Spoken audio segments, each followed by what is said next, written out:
शरद पवार यांच्या गटाकडून निवडणूक आयोगाकडे 3 नावांची मागणी।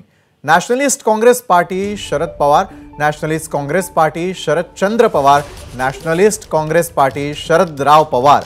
वटवृक्ष या चिन्हासाठी शरद पवार गट आग्रही असल्याची माहिती सूत्रांनी दिलेली आहे।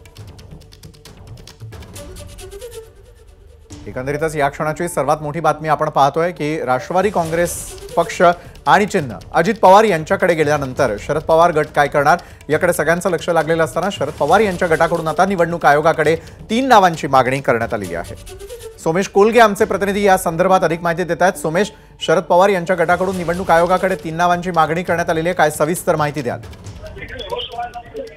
शरद पवारांच्या गटाकडून 3 नावांची मागणी करण्यात आलेली आहे आणि त्यामध्ये Sharadchandra Nationalist Congress party Sharad Pawar, nationalist Congress party Sharadchandra Pawar आणि नॅशनलिस्ट काँग्रेस पार्टी शरदराव पवार अशा 3 नावांची मागणी ही निवडणूक आयोगाकडे राष्ट्रवादी काँग्रेस पक्षाकडून करण्यात आल्याचं समजते आणि त्याचं वटवृक्ष या चिन्हासाठी शरद पवार गट आग्रही आहे असं समजते।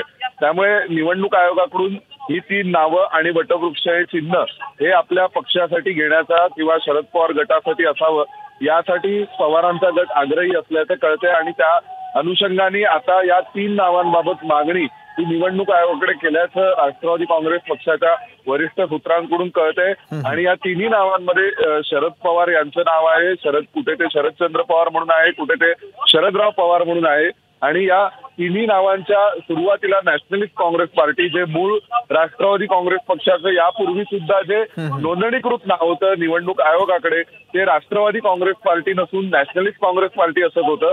त्यामुळे आताची जी नवा पक्ष नोंदणीकृत किंवा गटाला जे नाव दिलं जाईल ते नाव हे राष्ट्रवादी काँग्रेस पार्टी नसून नॅशनलिस्ट काँग्रेस पार्टी असंच असेल आणि एनसीपी एसपी म्हणजे एनसीपी शरद पवार असं कदाचित यापुढे या पक्षाला संबोधलं जाऊ शकेल जर निवडणूक आयोगाने त्यांच्या मागणीला मान्यता दिली तर। नक्कीच 3 नावांची आयोगाकडे मागणी करण्यात आलेली आहे। आयोग कधीपर्यंत या संदर्भातला निर्णय देऊ शकतो?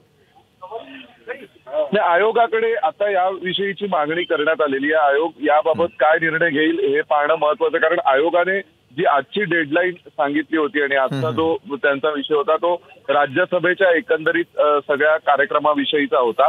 परंतु यापुढे ज्या प्रकारे उद्धव बाळासाहेब ठाकरेंच्या बाबतीत घडलंय की अंधेरीमध्ये त्यांना पोटनिवडणुकीसाठी एक चिन्ह मिळालं परंतु ते अजूनपर्यंत निवडणूक आयोगाने काढून घेतलेलं नाही किंवा ते नाव आणि ते चिन्हच पुढे कंटिन्यू राहिले, तर तशी शक्यता या बाबतीतही होऊ शकतं आणि निवडणूक आयोग या बाबतीत लवकरात लवकर निर्णय देईल, कारण उद्या राज्यसभेच्या नोटिफिकेशन आहे आणि त्यानंतर त्यांना निवडणुकीची प्रक्रिया सुरू करायची आहे। त्यामुळे तांत्रिकदृष्ट्या त्यांना ही प्रक्रिया सुरू होण्यापूर्वी याविषयीचा निर्णय देणं आणि शरद पवार गटाची मागणी मान्य झाली की नाही झाली आहे हे कळवणं त्याच्या अर्थाने टेक्निकली बंधनकारक असू शकेल।